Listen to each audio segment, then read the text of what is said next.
வணக்கம். இன்னைக்கு உங்களுக்காக கதை சொல்ல வந்திருப்பது வியல் உங்கள் சகி. இன்னைக்கு நம்ம பார்க்க போற கதையின் பெயர் பூ போன்ற மனது. கதைக்குள்ள போலாமா? அரக்கோணம் ட்ரெயின் சென்ட்ரலில் வந்து நின்றதும் ஜனங்கள் அனைவரும் இறங்கி பிளாட்பாரம் மீது நடந்து கொண்டிருந்தனர். தனது மகளை தூக்கி கொண்டு தோளில் பேகை மாட்டி கொண்டு ரவி இறங்க அவன் பின்னால் ரேவதியும் ஒரு பேக் எடுத்து கொண்டு இறங்கினாள். எல்லாம் எடுத்துக்கிட்டியா ரேவதி? ஆ, எடுத்துக்கிட்டங்க என்று கூறிக்கொண்டே அவன் பின்னால் நடக்க ஆரம்பித்தாள். அப்பா அப்பா, நாம திரும்பவும் எப்பப்பா பாட்டி தாத்தா ஊருக்கு போவோம் என்று தனது தந்தையின் கன்னத்தை பிடித்து திருப்பினாள் தேஜா குட்டி. குவார்டர்லி லீவ் வருது இல்ல, அப்ப போலண்டா என்று தனது மகளுக்கு முத்தம் கொடுத்தார். அப்போ திருத்தணி முருகர் கோயிலுக்கு கூட்டிட்டு போவீங்கல்ல? கண்டிப்பா. இப்ப கூட்டிட்டு போனது போல நீ, நானு, அம்மா, தாத்தா, பாட்டி எல்லாரும் போலாம். ஐயா நல்ல அப்பா என்று மீண்டும் தனது தந்தைக்கு முத்தம் கொடுத்தாள். இதை பார்த்து சிரித்து கொண்டிருந்த ரேவதி, என்னங்க தண்ணி காலி ஆயிடுச்சு, வீட்டுக்கு போறதுக்குள்ள உங்க பொண்ணு தண்ணி கேட்டுட்டே இருப்பா, இருங்க நான் போய் தண்ணி வாங்கிட்டு வந்துடுறேன் என்று அங்கிருந்த கடையை பார்த்து கொண்டே கூறினாள். சரிம்மா, சில்லறை இருக்கா என்று கேட்டுக்கொண்டே அங்க நின்றான் ரவி. ஆ இருக்குங்க என்று தனது பேக்கில் இருந்த பணத்தை எடுத்துக்கொண்டு அவள் கடைக்கு அருகில் செல்ல பர்சில் இருந்த பணத்தை எடுத்து விட்டு நிமிர்ந்தவள் சற்று நேரம் அப்படியே அதிர்ந்து நின்றாள். அவள் கண்களை அவளால் நம்ப முடியவில்லை. அவள் அப்படி அதிர்ந்து எங்கோ பார்த்து கொண்டு நிற்பதை கவனித்த ரவி, என்ன ரேவதி, தண்ணி வாங்கிட்டு வரேன்னு சொல்லிட்டு இங்க வந்து நின்றுட்டு இருக்கிற, சில்லறை இல்லையா என்று கேட்டுக்கொண்டே அவள் அருகில் வந்தான். அவள் வாயில் வார்த்தைகள் வரவில்லை. அவள் சற்று தூரத்தில் யாரையோ வெறிக்க பார்த்து கொண்டிருந்தாள். என்னம்மா, என்ன ஆச்சு என்று அவளை பிடித்து உலுக்கினான். ஆ என்று அவள் சுய நினைவுக்கு வர அவனை பார்த்து, என்னங்க அங்க அங்க என்று சற்று தூரத்தில் இருந்த சிமெண்ட் பெஞ்சை சுட்டி காட்டினாள். அங்கே திரும்பி பார்த்தான் ரவி. சற்று தூரத்தில் இருந்த ஒரு சிமெண்ட் பெஞ்சில் ஒரு மூதாட்டியும் ஒரு வயதானவரும் அமர்ந்திருந்தனர். அந்த பெரியவர் வருவோர் போவோரை எல்லாம் உற்று பார்த்து கொண்டிருக்க அந்த மூதாட்டி தலையை குனிந்து கொண்டு அமைதியாக அமர்ந்திருந்தாள். இருவர் முகத்திலும் சொல்ல முடியாத வேதனை இருப்பது நன்கு தெரிந்தது. என்னம்மா, யாரு அவங்க, அவங்கள உனக்கு தெரியுமா என்று கேட்டான் ரவி. அவர்களை பார்த்து கொண்டே தெரியும் என்பது போல் தலையை ஆட்டினாள். யாருமா, யாரு அவங்க? அவங்க அவங்க சொல்லு ரேவதி, ஏன் இப்படி அதிர்ச்சியா இருக்கிற? எனக்கு அவங்க தான் என்னோட சித்தப்பா சித்தி என்று கம்மிய குரலில் கூறினாள். அப்படியா, அப்ப ஏன் அவங்க கிட்ட போய் பேசாம இங்கே நிக்கிற? வாமா போய் பேசலாம் என்று ஒரு அடி எடுத்து வைத்தான். அவன் கைகளை பிடித்து கொண்டவள், கொஞ்சம் இருங்க, நான் தான் அவங்கள பத்தி சொல்லியிருக்கனே, அதுக்காக இப்ப அவங்கள போய் பார்க்க வேண்டாம்னு சொல்ல வரியா என்று மெதுவாக கேட்டான். அதுக்கு இல்லைங்க, அவங்களுக்கு நான் யாருன்னு தெரிஞ்சா என்று மௌனமாக தலையை குனிந்து கொண்டாள்.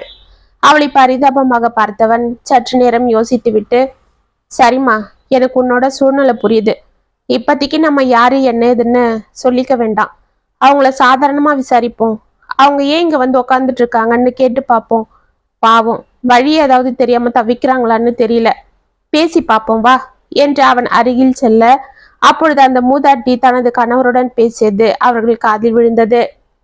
என்னங்க, பாபுக்கு ஒரு போனாவது போட்டு பாருங்க, எவ்வளோ நேரம் தான் இப்படி உக்காந்துட்டு இருக்கிறது, இடுப்பு வேற வலியா இருக்கு என்றாள் அந்த மூதாட்டி. நான் என்ன செய்யறது சாவித்ரி, நானும் தான் அவனுக்கு போன் போட்டுக்கிட்டே இருக்கிறேன், உன் பையன் எடுக்கவே மாட்டேன்றான், பெரியவன் நம்மளை வீட்டை விட்டு துரத்துனதும் சின்னவன் இருக்கான் அவன் பார்த்துப்பான்னு நினைச்சு இவனுக்கு போனை போட்டோம், அவனாவது பரவாயில்ல, கொஞ்ச நாள் வீட்டுல வச்சிருந்து துரத்தினா இவன் வீட்டுக்கே வரவிடாம இப்படியே துரத்திடுவான் போல இருக்கே என்று பெருமூச்சு விட்டார் அந்த பெரியவர். எல்லாம் நம்ம தலையெழுத்து, 4 பிள்ளைங்களை பெத்தோம், ஒன்னும் பிரயோஜனம் இல்லை, நடு தெருவுல தான் நிக்கிறோம் என்று சலித்து கொண்டாள் சாவித்ரி. அவர்கள் நிலைமையை அறிந்து கொண்ட ரவி ரேவதியிடம் ஏதோ கூறிவிட்டு கடகடவன் அவர்களிடம் வந்தான்.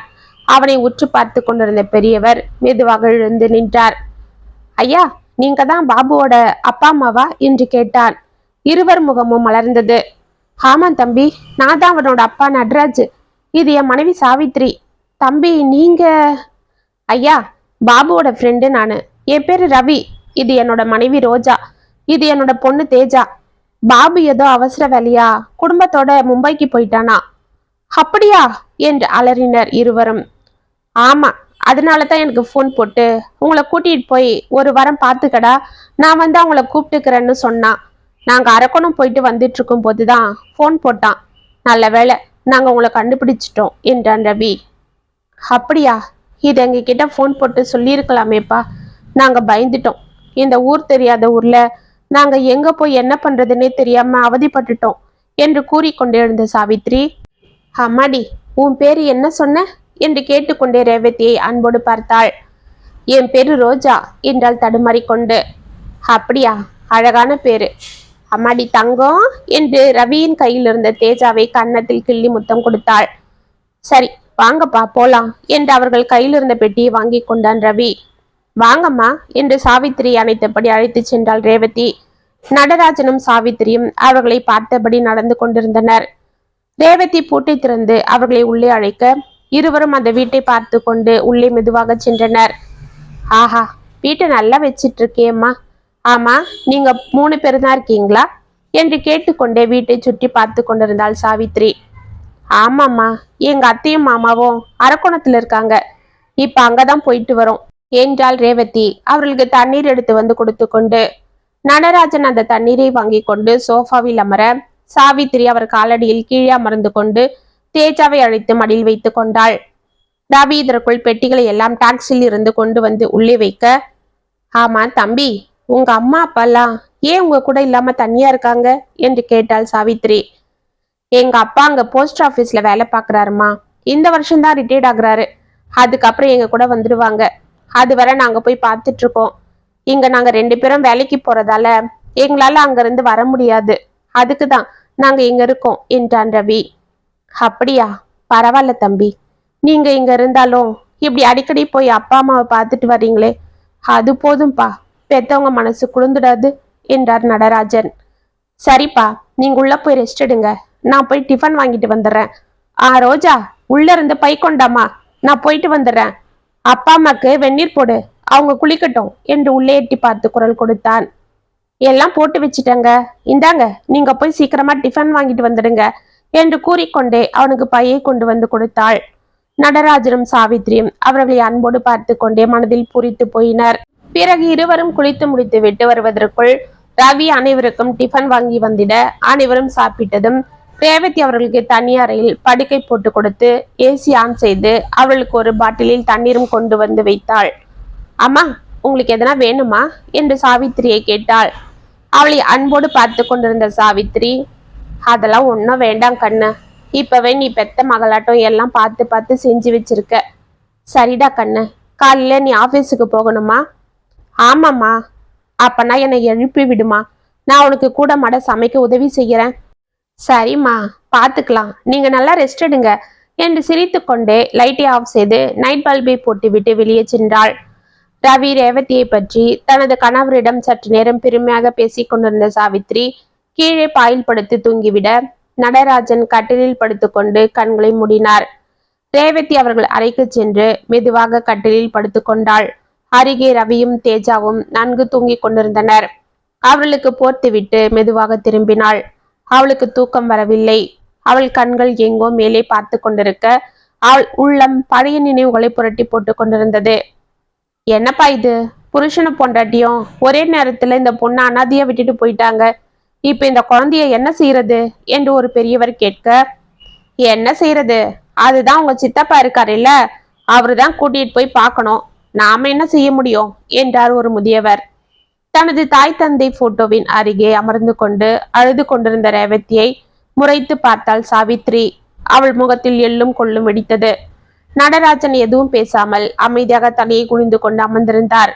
வந்திருந்த சொந்த பந்தங்கள் அனைவரும் ரேவதியின் நிலைமையை பற்றி பரிதாபத்தோடு பேசிவிட்டு செல்ல நடராஜும் மெதுவாக எழுந்து கொண்டார். அவரிடம் வந்து நின்ற சாவித்ரி, என்னங்க, என்ன முடிவு செஞ்சிருக்கீங்க? இப்படி வந்தவங்க எல்லாரும் இந்த பொண்ணை நம்ம தலையில கட்டிட்டு போயிட்டாங்களே, நாமளே 4 பிள்ளைங்களை வச்சுக்கிட்டு இருக்கோம், இப்ப இதையும் கொண்டு போய் நம்மளால பாத்துக்க முடியாது. இது என்ன ராசியோ என்னவோ, அப்பனையும் அத்தாலையும் ஒரே சமயத்துல ஆக்சிடென்ட்ல பறி கொடுத்துட்டு இது மட்டும் கொட்டாம்புள்ளியாட்டம் நிக்குது. இதை கொண்டு போய் நம்ம வச்சுக்கிட்டா நாளைக்கு இதுக்கு நல்லது கெட்டதை யார் பாக்குறது? என்னால முடியாது என்றாள். அதுக்காக இப்ப என்ன செய்ய சொல்ற? இருக்கிறது இவளுக்கு சொந்தன்னு நான் தான். எங்க அண்ணி சொந்தக்காரங்கள்லாம் சித்தப்பா நீ இருக்கும் போது நாங்க ஏன் பார்க்கணும்னு சொல்லிட்டு போயிட்டாங்க. என்ன செய்யறது? இப்ப நான் முடியாதுன்னு சொன்னா அப்புறம் வீணா தகராறு தான் வரும். பேசாம அதையும் கூட்டிட்டு கிளம்பு, பாத்துக்கலாம். என்னங்க, நான் ஒரு யோசனை சொல்லவா என்று சாவித்திரி ஏதோ தனது குறுக்கு புத்தியில் யோசித்தபடி கூற, சொல்லு என்றார் மனைவி பேச்சுக்கு தட்டாத நடராஜன். இதெல்லாம் கத்தியா சொல்ல முடியும், காதை கொண்டாங்க என்றவர் காதில் சாவித்திரி ஏதோ மந்திரம் மோத, ஏய் என்ன சாவித்திரி, அவ சின்ன பொண்ணு, 10 வயசு கூட ஆகல, அவளை போய். ஆமா, அதெல்லாம் பார்த்தா அப்புறம் கடைசி வரை நாம தான் இதை பார்த்தாகணும். அதுக்கு உங்களுக்கு சம்மதமா சொல்லுங்க என்று அதட்டினாள். ஏற்கனவே 2 மகன்கள் 2 மகள்கள் என வரிசையாக நின்று கொண்டிருக்கும் தனது பிள்ளைகளை பார்த்த நடராஜன், சரிம்மா உன் இஷ்டம் என்று மெதுவாக தலையாட்டினார். பிறகு ரேவதியை தன்னோடு அழைத்து கொண்டு அவர்கள் ஊருக்கு புறப்பட, ரேவதி தனது தாய் தந்தையுடன் ஆனந்தமாக வாழ்ந்த இன்பமான நாட்களை மனதில் சுமந்தபடி அழுது கொண்டே அவர்களுடன் சென்றாள். ட்ரெயின் மதுராந்தகத்தில் நின்றதும் டக்கன கண்களை திறந்து பார்த்த ரேவதி அருகே சித்தப்பா சித்தி அவர்கள் பிள்ளைகள் யாரும் இல்லாததை பார்த்து பதறிப்போனாள். அவளை ஸ்டேஷன் மாஸ்டர் எவ்வளவோ விசாரித்து பார்த்தும் அவளிடமிருந்து சரியாக எந்த தகவலும் தெரிந்து கொள்ள முடியவில்லை. பிறகு போலீஸ் வந்து அவளிடம் ஏதேதோ கேட்க, பிறகு அனைவரும் கூடி பேசி இறுதியாக அவளை அனாதை இல்லத்தில் கொண்டு போய் சேர்த்தனர். ரேவதி அங்கேயே வளர ஆரம்பித்தாள். தனது சித்தப்பா ஒரு நாள் வந்து தன்னை அழைத்து போவார் என்று எதிர்பார்த்து கொண்டிருந்த ரேவதிக்கு நாட்கள் ஆக ஆக ஏமாற்றமே மிஞ்ச, நாளடைவில் அந்த ஏமாற்றம் ஏக்கமாக மிஞ்சியது. அதை அவள் மனதில் போட்டு பூட்டிவிட்டு தனது படிப்பில் கவனம் செலுத்த ஆரம்பித்தாள். படிப்பில் வெகு சுட்டியாக இருந்த ரேவதி அனைத்திலும் முதலாவதாக தேர +2 முடித்து காலேஜில் MSCயும் முடித்தாள். பிறகு ஒரு பணக்காரரின் கருணையால் PhDயும் முடித்து ஒரு பிரபல காலேஜில் ப்ரொஃபஸராக பணியில் அமர்ந்தாள். அவளது அடக்கம், பண்பு, ஒழுக்கத்தை பார்த்து அவளை விரும்பிய ரவி ஒரே வருடத்தில் வீட்டில் தனது தாய் தந்தை சம்மதத்தோடு அவளை வாழ்க்கை துணையாக ஆக்கி கொண்டான். அவர்கள் அன்புக்கு சாட்சியாக 2 வருடங்களில் தேஜாவும் பிறந்தாள். இப்பொழுது அவர்கள் வாழ்க்கை சந்தோஷமாக சென்று கொண்டிருக்கிறது. ஆனாலும் ரேவதிக்கு இடையிடையே தனது சித்தப்பா சித்தி தன்னை தனியாக அன்று தவிக்க விட்டு சென்றதை நினைத்து வருந்தி கொண்டிருப்பாள். டக்கன பழைய நினைவுகளில் இருந்து வெளியே வந்த ரேவதிக்கு தனது சித்தப்பா சித்தியின் நிலைமையை யோசித்துக் கொண்டிருந்தாள்.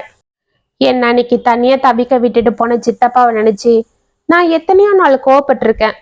ஆனா இன்னைக்கு அவங்களை இந்த நிலைமையில பார்க்கும்போது எனக்கு அந்த கோவம் எல்லாம் மறைஞ்சி அவங்க மேல பரிதாபம் தான் வருது. ஆமா, ஏன் உங்களை பசங்க யாரும் பாத்துக்கல, இப்படி தனியா தவிக்க விட்டுருக்காங்க? சித்தப்பா சம்பாதிச்ச பணம் எல்லாம் எங்க போச்சு? அவரு சொந்த வீடு தானே கட்டியிருந்தாரு, அதெல்லாம் என்ன ஆச்சு? அப்பாவை விட சித்தப்பா தானே நல்லா சம்பாதிச்சாரு. நாங்களாவது வாடகை வீட்டுல தான் இருந்தோம். அவங்க சொந்த வீடு தோட்டம் தரோன்னு நல்லா தானே இருந்தாங்க. என்னவோ இப்ப நாம அதெல்லாம் எதுவும் கேட்க முடியாது. அப்படி கேட்டா நான் யாருன்னு அவங்களுக்கு தெரிஞ்சிடும். அவங்க அப்புறம் ரொம்ப கில்ட்டியா ஃபீல் பண்ணலாம், இல்ல இங்க இருந்து போயிடலாம். அதெல்லாம் எதுக்கு? எது எப்படியோ அவரோ எனக்கு அப்பா போலதான். பாவம், அவங்க பசங்க தான் அவரை பார்க்கல. நாமளும் அப்படி செஞ்சா எப்படி? இதுவே எங்க அப்பா அம்மாவா இருந்தா நான் இப்படி அவங்கள விட்டுருப்பேனா? இல்ல அப்பா இருந்திருந்தா சித்தப்பா இப்படி கஷ்டப்படுறத பார்த்துக்கிட்டு சும்மாதான் இருப்பாரா? நம்ம யாருன்னே இப்போதைக்கு அவங்களுக்கு தெரிய வேண்டாம், அப்புறமா பார்த்துப்போம். இப்ப அவங்க நிம்மதியா இருந்தா அது போதும் என்று திரும்பி படுத்து கொண்டாள். மறுநாள் காலை சாவித்திரி எழுந்து வருவதற்குள் ரேவதி எழுந்து குளித்து முடித்துவிட்டு சாப்பாடு டிஃபன் அனைத்தும் செய்து முடித்திருந்தாள். வீட்டில் சாம்பிராணி புகை கமகமவென வாசம் வீசி கொண்டிருக்க சாவித்திரி வெகு நேரம் தூங்கிவிட்டோமோ என்று அவசரமாக கடிகாரத்தை பார்த்தாள். மணி 6 காட்டியது. பூஜை அறையில் விளக்கேற்றி கொண்டிருந்த ரேவதி அவளை திரும்பி பார்த்துவிட்டு, என்னம்மா எழுந்துட்டீங்களா? போய் முகத்தளம்பிட்டு வாங்க, நான் உங்களுக்கு காஃபி கொண்டு வரேன் என்று மலர்ந்த முகத்தோடு கூறினாள். அம்மாடி, எதுக்குடா உனக்கு சிரமம்? நீ வேலையை பாரு, நானே போய் காஃபி போட்டுக்கிறேன் என்றாள் சாவித்திரி. பரவாயில்லம்மா, நீங்க போய் முகத்தளம்பிட்டு வாங்க என்று சிரித்து கொண்டே உள்ளே சென்றாள். அன்றிலிருந்து சாவித்திரியும் நடராஜனையும் ரவியும் ரேவதியும் நன்கு கவனித்துக் கொள்ள அவர்கள் அன்பில் மிகவும் மகிழ்ச்சியோடு இருந்தனர் இருவரும். தினமும் சாவித்திரி காலை ரேவதியுடன் சேர்ந்து கொண்டு சமைப்பது, மாலை அவர்கள் வரும் வரை பள்ளியில் இருந்து வரும் குழந்தையை வைத்துக் கொண்டு விளையாடுவது, கதைகள் பேசுவது, அவளுக்கு சாப்பாடு ஊட்டுவது என அவள் மகிழ்ச்சியோடு இருக்க, நடராஜன் காலையில் அருகே இருக்கும் பார்க்கிற்கு வாக்கிங் செல்வதும், தோட்டத்தில் இருக்கும் செடிகளுக்கு தண்ணீர் ஊற்றுவதும், தேஜா குட்டி அழைத்து கொண்டு கடை வீதிக்கு சென்று காய்கறி வாங்கி வருவதும் என இருந்தார். ரவி அவர்களுக்கு மாலை வரும்போது சாப்பிட தின்பண்டங்களும் நடராஜன் விரும்பி கேட்கும் பக்தி புத்தகங்களும் வாங்கி வருவதும் என இருந்தான். சொந்த பிள்ளைகளின் வீட்டில் இருப்பது போல் அவர்கள் இங்கு சந்தோஷமாக இருந்தனர். இப்படியே 10 நாட்கள் ஓடிவிட அன்று ஆபீஸுக்கு கிளம்பி கொண்டிருந்த ரவியிடம், அப்பா ரவி, பாபு ஒரு வாரத்திலேயே ஊர்ல இருந்து வந்துடுவான்னு சொன்னியேப்பா, ஆனா இன்னும் அவன் வரலையே, ஏன்பா போன் போட்டாலும் எடுக்க மாட்டேன்றான் என்று மெதுவாக கேட்டார் நடராஜன். அதுவாப்பா, அது நான் தான் சொன்னனே, அவனுக்கு அங்க வேலை அதிகமா இருக்கான். எனக்கு கூட போன் போடல, மெசேஜ் தான் அனுப்பியிருந்தான். நீங்க ஒன்றும் ஒரே பண்ணிக்காதீங்க, அவன் கண்டிப்பா வருவான் என்று தடுமாறி கொண்டே கூறினான் ரவி. ஏன்பா உங்க புள்ளைய தேடுறீங்க? உங்களுக்கு இங்க இருக்க சங்கடமா இருக்கா, பிடிக்கலையா என்று தயக்கத்தோடு கேட்டுக்கொண்டே உள்ளே வந்தாள் ரேவதி. அம்மாடி, என்னம்மா சொல்ற? பெத்த பிள்ளைங்க வீட்டுல கூட நாங்க இந்த அளவு நிம்மதியா இல்லம்மா. ஆனா இங்க அவ்வளவு சந்தோஷமா இருக்கும். ஆனா நான் அதுக்காக கேட்கலம்மா. பாபு போன் போடுறேன்னு சொன்னானே, அதுதான் என்னாச்சுன்னு கேட்டம்மா. அப்பா, இப்ப என்ன, அவன் வர்ற வரைக்கும் நீங்க இங்க நிம்மதியா இருங்க. அப்படியே அவன் வந்தாலும் அங்க கொஞ்ச நாள் இங்க கொஞ்ச நாள் இருங்களேன் என்றான் ரவி சிரித்து கொண்டு. ஆமாப்பா, நானே உங்க பொண்ணா இருந்தா இங்க நீங்க இருக்க மாட்டீங்களா என்றாள் ரேவதி. சாவித்திரியும் நடராஜனும் அவளை அதிர்ந்து பார்த்து கொண்டே தலையை ஆட்டினர். அன்று மதியம் காலேஜில் ரேவதிக்கு போன் வர அதில் பேசியவள் அதிர்ந்து போனாள். அரை மணி நேரத்தில் அவள் ஹாஸ்பிட்டலுக்கு விரைய அப்போது ரவியும் அங்கு வந்தான். என்ன ரேவதி, அப்பாக்கு என்னாச்சு? தெரியலீங்க, திடீர்னு அவர் மயங்கி விழுந்துட்டாருன்னு அம்மா போன் போட்டாங்க. நான் உடனே ஆம்புலன்ஸுக்கு போனை போட்டு ஓடி வந்தேன். இப்பதான் டாக்டர் போய் பார்க்கணும். அம்மா எங்க? அவங்க உள்ளதான் இருக்காங்க, வாங்க டாக்டர் போய் பார்க்கலாம். இருவரும் டாக்டரை போய் விசாரிக்க, அவருக்கு பிரஷர் அதிகமாகி மைல்டா அட்டாக் வந்திருக்குமா. அவர் மனசுல ஏதோ அழுத்தம் இருக்கு, அதுதான் இப்படி ஆயிருக்கு. ஒரு 2 நாள் ஹாஸ்பிட்டல்ல இருக்கட்டும், அப்புறமா நீங்க வீட்டுக்கு கூட்டிட்டு போய் பார்த்துக்கோங்க. நாங்க கொடுக்குற மருந்தை ஃபாலோ பண்ணுங்க, சரியாகிடும் என்று கூறினார் டாக்டர். பிறகு அழுது கொண்டிருந்த சாவித்திரி சமாதானம் செய்த ரேவதி தானே அருகில் இருந்து நடராஜை பார்த்து கொண்டாள். ரவியும் 2 நாட்கள் ஆபீஸுக்கு லீவ் போட்டுவிட்டு ஹாஸ்பிட்டலேயே இருக்க, பிறகு நடராஜுக்கு சிறிது உடல்நிலை தேறியதும் வீட்டிற்கு அழைத்து சென்றனர். வீட்டிலும் ரேவதியை காலேஜுக்கு லீவ் போட்டு 1 வாரம் அவர் அருகில் இருந்து அவருக்கு தேவையான மருந்து மாத்திரைகளும் ஜூஸ் பழங்கள் என வேளாவளிக்கு கொடுத்து பார்த்து கொள்ள அவளை இருவரும் நன்றியோடு பார்த்தனர். 1 வாரத்தில் நடராஜனும் நன்கு தேறி எழ அன்றிரவு கிச்சனில் இருந்த ரேவதியிடம் மெதுவாக சென்றாள் சாவித்ரி. அம்மா, என்னம்மா, என்ன வேணும், எதனா சாப்பிட்றீங்களா என்று அன்போடு விசாரித்தாள் ரேவதி. ஒன்னும் வேண்டாம் கண்ணு, நீ எங்களை பெத்த பொண்ணு போல பார்த்துட்டு இருக்கிற. இதுல எங்க வயிறு மட்டும் இல்ல, எங்க மனசும் நிறைஞ்சிருக்கு.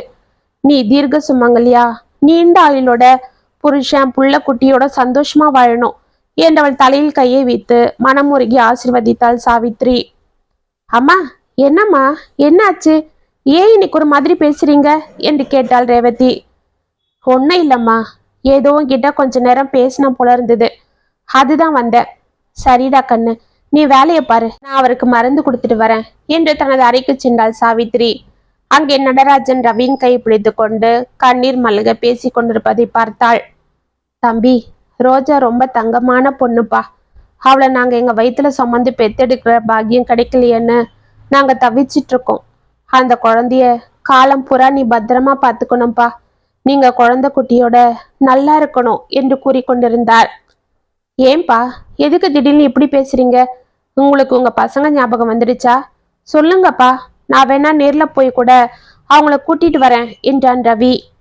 அதெல்லாம் வேண்டாம்ப்பா, எங்களுக்கு 4 பிள்ளைங்க இருக்காங்கன்றதையே நாங்க மறந்துட்டோம். இப்ப பிள்ளைங்கன்னா எங்களுக்கு உங்க ஞாபகம் தான் வருது என்றார் கண்ணீர் மல்க. அப்படின்னா நீங்க இங்கே எங்க கூடவே இருந்தீங்களேப்பா என்று ஆவலாக கேட்டுக்கொண்டு உள்ளே வந்தாள் ரேவதி. இல்லம்மா, அது எப்படி நாங்க உங்களுக்கு பாரமா என்றவர் முடிப்பதற்குள், அப்பா என்ன இது, ஏன் இப்படி எல்லாம் பேசுறீங்க? நாங்க உங்களை பாரமா நினைப்போமா என்றனர் இருவரும் ஒரு சேர. இல்லப்பா, நீங்க நினைக்க மாட்டீங்க, ஆனா என்றவர் தடுமாற. என்னங்க, பேசாம இருங்க, பசங்க மனசை சங்கடப்படுத்திக்கிட்டு. அம்மாடி, அவர் அப்படிதான் எதனா பேசிடுவாரு, நீங்க சங்கடப்படாதீங்கப்பா. நாங்க எங்க பையன் வர்ற வரைக்கும் இங்கே இருந்துடுறோம் என்றாள் சாவித்ரி. மறுநாள் காலை குழந்தையை பள்ளிக்கு அனுப்பிவிட்டு ரவி ரேவதியை ஆபீஸுக்கு அனுப்பிவிட்டு இருவரும் உள்ளே வந்தனர். அன்று முழுவதும் ரேவதிக்கு மனதில் ஏதோ குழப்பமாகவே இருக்க, நேற்று நடராஜும் சாவித்திரியும் ஏதோ சோகத்தோடு பேசியது அவள் மனதில் உறுத்தி கொண்டிருந்தது. மாலை சீக்கிரமாக கிளம்பி அவள் வீட்டிற்கு செல்ல வீடு பூட்டியிருப்பதை பார்த்து அதிர்ந்து போனாள். தேஜாவின் குரல் பக்கத்து வீட்டில் கேட்டுக்கொண்டிருக்க அவசரமாக அங்கே சென்றாள். வாங்க தேஜாமா, இப்பதான் பாப்பா ஸ்கூல்ல இருந்து வந்தா, இருங்க சாவி கொண்டு வரேன் என்று உள்ளிருந்து சாவியை கொண்டு வந்து கொடுத்தாள் பக்கத்து வீட்டு பெண். ஆமா, அப்பாவும் அம்மாவும் எங்க போனாங்க என்று கேட்டுக்கொண்டு அவளிடமிருந்து சாவியை வாங்கினாள் ரேவதி. தெரியலையே, நீங்க வந்தா சாவியை கொடுக்க சொன்னாங்க, அவ்வளவுதான். நீங்க காலையில போன உடனே அவங்களும் போயிட்டாங்க. ஒருவேளை உங்களுக்கு தெரியும் போல இருக்கு இல்ல நினைச்சிட்டு இருந்தேன். நான் அதுக்குதான் எதையும் கேட்டுக்கல. உங்ககிட்ட அவங்க சொல்லவே இல்லையா என்று கேட்டாள் அந்த பெண். ரேவதி அமைதியாக தலையை ஆட்டிவிட்டு குழந்தை அழைத்து கொண்டு வீட்டிற்கு வந்தாள். வீடு முழுக்க சுற்றி பார்த்தாள். நடராஜனும் சாவித்திரியும் தங்கியிருந்த அறைக்கு சென்று பார்த்தாள். அறை வெறிச்சோடி இருந்தது. கட்டிலில் பெட்ஷீட் எல்லாம் சீராக மடித்து ஓரமாக வைக்கப்பட்டிருந்தது. அவர்கள் பெட்டி இல்லை, அவர்கள் துணிகள் இல்லை. அவளுக்கு துக்கம் தொண்டையை அடைத்தது. தொப்பன் அந்த கட்டிலில் அமர்ந்தாள். அம்மா, பாட்டி தாத்தா எங்கம்மா என்று குழந்தை கேட்டதும் ரேவதி அவளை அணைத்தபடி ஓவென கதற, அப்பொழுது அவள் கண்ணில் அங்கு டேபிள் மீது காற்றிற்கு ஆடிக்கொண்டிருந்த ஒரு காகிதம் பட்டது. அதன் மீது இருந்த டம்ளரை எடுத்துவிட்டு அந்த கடிதத்தை எடுத்து கடகடவென படித்தாள். அம்மாடி ரேவதி, எங்களை மன்னிச்சிடுமா. என்னதான் நீ எங்களை தெரியாதது போல கட்டிக்கிட்டாலும் உன்னை பார்த்த நாளே நாங்க உன்னை அடையாளம் கண்டுபிடிச்சிட்டோம். நீ தான் ரவி தம்பி கிட்ட சொல்லி எங்களை உங்க வீட்டுக்கு கூட்டிட்டு போறேன்னு எங்களுக்கு அப்பவே தெரிஞ்சு போச்சு. ஆனாலும் உனக்கு நாங்க பண்ண துரோகத்துக்கு, உன்னை அனாதையா தவிக்க விட்டுட்டு போன பாவத்துக்கு அன்னைக்கு உன் முகத்தை பார்க்கவே எங்களுக்கு சங்கடமா இருந்தாலும் உன் கூட இருந்து உனக்கு ஒரு 10 நாளாவது சேவை செஞ்சு உனக்கு பண்ண துரோகத்துக்கு பிராயச்சித்தம் தேடிக்கலான்னு தான் உன் கூட வந்தோம். ஆனா நீ எங்களை உனக்கு எதுவுமே செய்ய விடாம எங்களை பெத்த அம்மா அப்பாவா நினைச்சு எங்களுக்கு சேவை செஞ்ச. உன் கூட மாப்பிள்ளையும் எங்களை பெத்த பிள்ளையா தாங்கினாரு. இதெல்லாம் அனுபவிக்க எங்களுக்கு அருகதை இல்லைன்னு தான் நாங்க அன்னைக்கே எங்காவது போயிடலான்னு கிளம்பணும். ஆனா அன்னைக்கு எனக்கு நெஞ்சு வலி வந்து மயங்கி விழுந்துட்டேன். அப்போ நீ தான் என்னை பெத்த பொண்ணு போல கிட்ட இருந்து பார்த்துக்கிட்ட. இதுக்கும் மேல என்னால உன் அன்பை தாங்க முடியாதுமா. ஆமாம்மா, நீ எங்களை பார்க்குற ஒவ்வொரு பார்வையும் உன் அன்பும் எங்களை கொன்னுடும் போல இருக்கு. நீ எங்களை அன்போட அப்பா அம்மான்னு கூப்பிடும் போதெல்லாம் நாங்க உனக்கு பண்ண துரோகம் தான் முன்ன வந்து நிக்குது. இந்த அன்பை அனுபவிக்க உங்களுக்கு அருகதை இல்லைன்னு அது எங்களை உறுத்திக்கிட்டே இருக்குமா. நாங்க உனக்கு பண்ண பாவத்துக்கு தான் இன்னைக்கு எங்க பிள்ளைங்க எங்களை அனாதைகளா தவிக்க விட்டுட்டாங்க. அன்னைக்கு உன்னை நாங்க ட்ரெயின்ல தவிக்க விட்டுட்டு போனோம். ஆனா இப்ப நீ அதே போல அனாதையா ரயில்வே ஸ்டேஷன்ல தவிச்சிட்டு இருந்த எங்களை ஆதரவு கொடுத்து கூட்டிட்டு வந்த. இதுதான் எங்க அண்ணனோட வளர்ப்பு, அவரோட ரத்தம். ஆனா நான் பெத்த பிள்ளைங்க என்ன போல இருக்காங்க. அது நான் பண்ண பாவத்தின் பலன்.